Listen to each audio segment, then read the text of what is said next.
Hello, my name is Caitlin Stredney, and this is my post 3 for Module 13.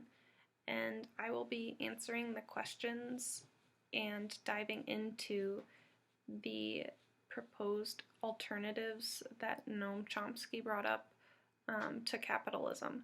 And I will be answering what they are and telling you why they aren't mainstream and why they disappeared, and telling you a little bit about what I think about his proposed alternatives.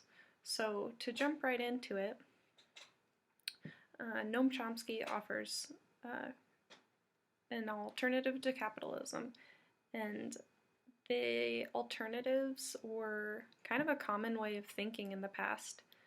If you were a member of the working class and were able to read the press, there was kind of this overwhelming idea for those people who work in the mills should own the mills. And I see that as a very socialistic view,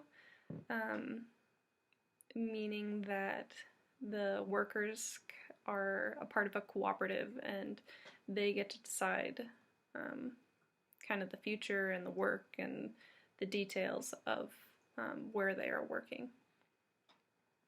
Of course, socialism contrasts with capitalism, which is characterized by individual ownership and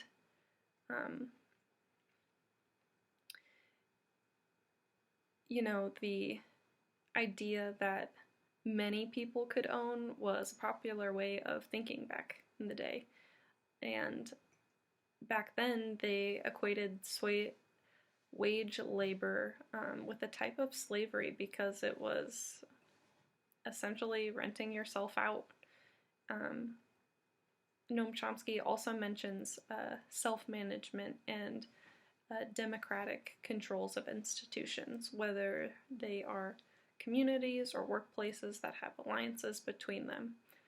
Those were the major alternatives that I found, and I'd like to answer why they aren't mainstream today, and that's because the alternatives to capitalism really conflict with existing power systems from the past and today.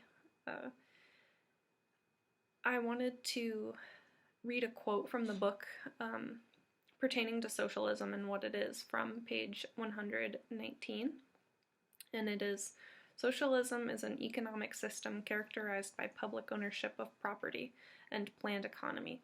Under socialism, a society's productive equipment is owned not by the individuals, but by the public bodies." So the alternatives that Chomsky gives us contrast capitalism, and capitalism was pushed away from political opinions and actions, educational platforms and cultural systems, and all these forces drove the alternatives to capitalism to their disappearance. So what do I think about Chomsky's proposed ideas? I think that implementing some alternative ideals opposed to capitalism wouldn't be a bad idea, although do I think that's possible now? Not exactly. I don't think it would go over well. But I think it could be really important to learn the fundamentals of a different type of economy, even a more socialistic view that would have the potential to promote the common good rather than selfishness. And I think that could be an upside to socialism, because people would want their company to be successful because they have a stake in the company. So I think that would entitle people to work harder. However, a downside could be introducing a larger taxation, and that might increase people to discourage them from working. So these were the two alternatives that I found, and they're both in the socialistic view.